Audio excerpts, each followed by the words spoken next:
সামাজিকভাবে জীবন যাপন করতে গিয়ে আমরা অনেক কিছু সমস্যার সম্মুখীন হই।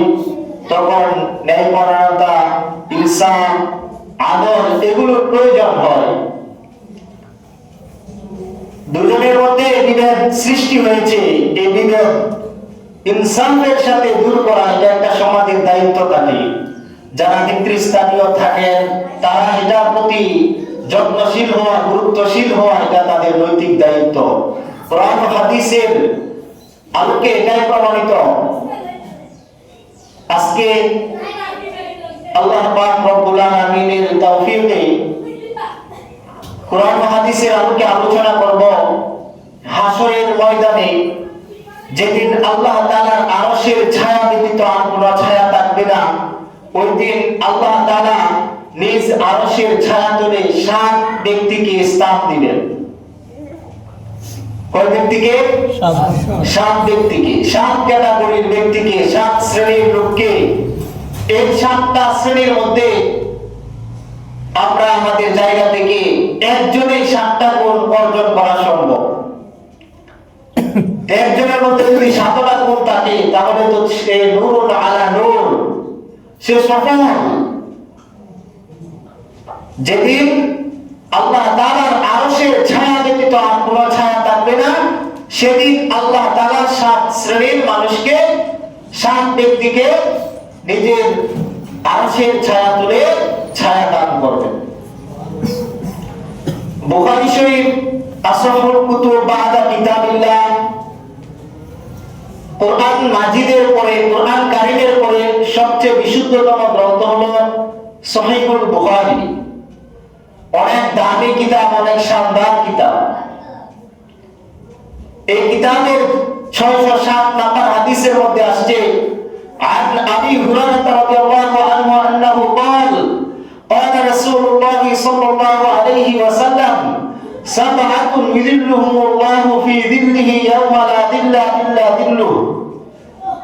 7 ব্যক্তিকে আল্লাহ তাআলা আরশের ছায়া তলে ছায়া দান করবেন, যেদিন আল্লাহ তাআলা নিজ আরশের ছায়া ব্যতীত আর কোনো ছায়া থাকবে না।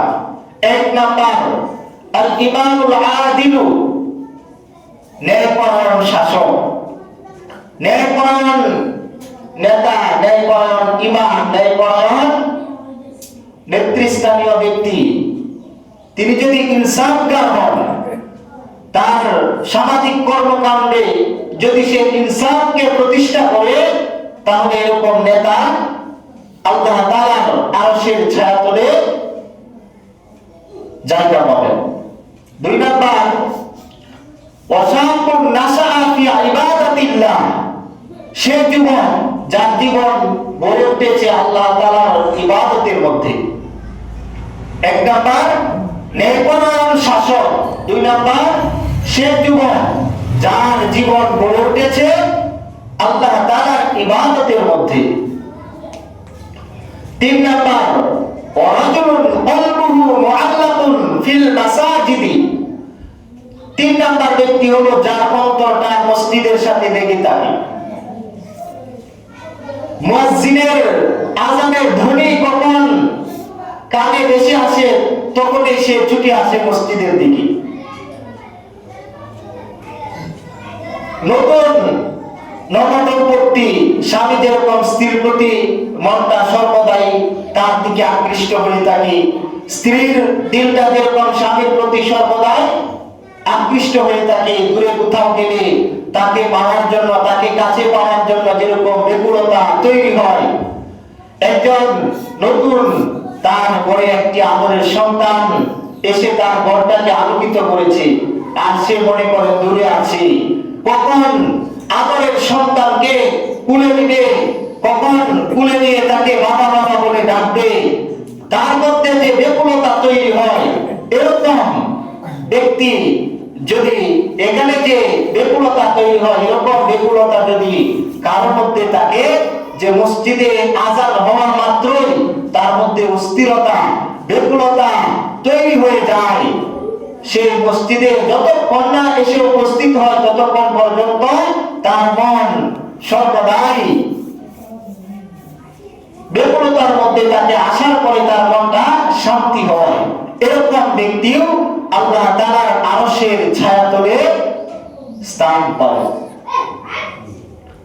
একজন মানুষ দেশের মায়া ছেড়ে, পরিবারের মায়া ছেড়ে, সন্তানাদির মায়া ছেড়ে, বাবা মার মায়া ছেড়ে বিদেশে বাড়ি জমিয়েছে, ওখানে ভালো অবস্থানে আছে, মাসে মাসে অনেক টাকা পয়সা উপার্জন করে, এরপরেও তার মনটা সর্বদাই অস্থির থাকে কখন সে এই বিদেশের জাতিকে শেষ করে দেশে আসবে। এরকম ব্যাকুলতা আমার মধ্যে, আপনার মধ্যে যদি মসজিদে আসার ব্যাপারে থাকে, তাহলে আমিও আপনিও আরশের ছায়াতলে ছায়া পাব।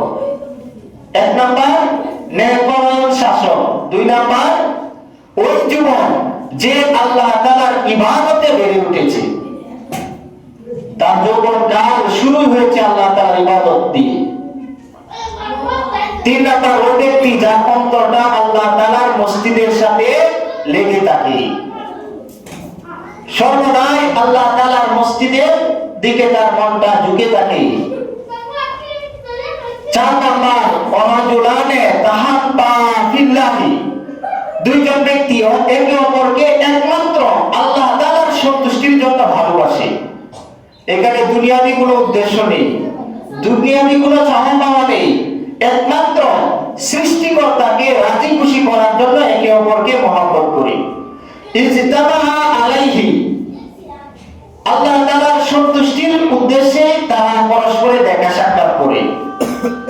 ওয়াতাফাররাকা আলাইহি, এবং আবার আল্লাহ তাআলার সন্তুষ্টির উদ্দেশ্যে তারা আবার পৃথক হয়ে যায়। 4 নাম্বার এমন দুই ব্যক্তি যারা পরস্পরে একে অপরকে মহব্বত করে আল্লাহ তাআলার রাযামন্দি হাসিল করার জন্য, আল্লাহ তাআলার সন্তুষ্টির জন্য, এবং তারা পরস্পরে দেখা করে আল্লাহ তাআলাকে খুশি করার জন্য, আবার দুজনে পৃথক হয়ে যায় আল্লাহ তাআলাকে খুশি করার জন্য। 4 নাম্বার 7 ব্যক্তিকে আল্লাহ তাআলা কি করবেন? আরশের ছায়াতলে ছায়া দান করবেন। 5 নাম্বার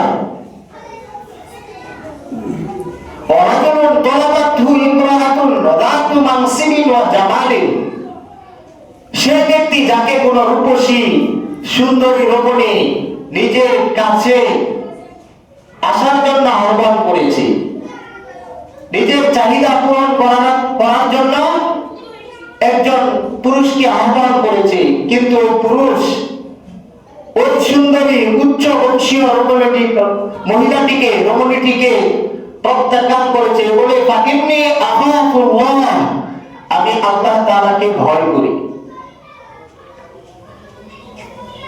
যে মানুষ অর্থের পাগল, মানুষ স্বার্থের পাগল, মানুষ নারীর পাগল, আপনার কাছে আমার কাছে এমন একটা প্রস্তাব এসেছে যে উচ্চ বংশীয় রূপে গুণে তার মধ্যে কোনো কমতি নেই, যে কেউ তাকে পেতে চায়, এরকম সুন্দরী রূপবতী নারী যদি আমাকে আপনাকে অফার করে তাকে উপভোগ করার জন্য, আর আমি আপনি যদি ইন্নী আখাফুল্লাহ, আমি আল্লাহ তাআলাকে ভয় করি, এই করে প্রত্যাখ্যান করতে পারি, তাহলে আল্লাহ তাআলা আমাকে আপনাকে হাসরের ময়দানে যেদিন আরশের ছায়া ব্যতীত আর কোনো ছায়া থাকবে না, আমাকে আপনাকে ঠাঁই দিবেন। 6 নাম্বার হলো 6 নাম্বার ওই ব্যক্তি তাসাদ্দাকা ওয়া আখফা হাত্তা লা তা'লামা শিমালুহু মা তুনফিকু ইয়ামিনুহু, ওই দাতা, ওই দানবীর যে এমন ভাবে দান খয়রাত করেছে, এমন গোপনীয় ভাবে দান খয়রাত করেছে যে সে যা ব্যয় করেছে তার বাম হাত জানে না ডান হাত কি ব্যয় করেছে। অনেক দাতা চিঠি করে প্রকাশ করে বলে বেড়ায় আমি এই করছি, আমি সেই করছি, আমি। এটা কিছু ক্ষেত্রে প্রশংসনীয়, আবার কিছু ক্ষেত্রে নিন্দনীয়। যে আমি যদি দান করি, এখানে আমার দেখা দেখে আরো 10 জন কি করবে? দান করবে, আমারটা দেখে কি করবে? তাহলে তো আমার কল্যাণের দিকে হলো। আর একটা হলো যে না, এরকম না, লোক দেখানো আর কি যেটা। যে ব্যক্তি এমন ভাবে দান খয়রাত করলো, ডান হাতে কি করছে, দান করছে, কিন্তু বাম হাত কি করে না, জানে না, এরকম ব্যক্তিকেও কি করবে, আল্লাহ তাআলা তার আরশের ছায়াতলে ছায়া দান করবেন। 7 নাম্বার ব্যক্তি হলো ওয়ারাজুলুন যাকারাল্লাহ খালিয়া, ওই ব্যক্তি যে নির্জনে আল্লাহ তাআলার বলে আল্লাহ তাআলাকে নির্জনে স্মরণ করে, ফাফাদাত আইনাহু, আর স্মরণ করার সময় তার চোখ দিয়ে অশ্রু প্রবাহিত হয়। আল্লাহ তাআলাকে কি করে স্মরণ করে, আল্লাহ তাআলা জিকির করে, আর আল্লাহ তাআলার স্মরণে তার দুই চোখ দিয়ে অশ্রু প্রবাহিত হতে থাকে। এই 7 শ্রেণীর মানুষকে আল্লাহ তাআলা কি করবেন, তার আরশের ছায়াতলে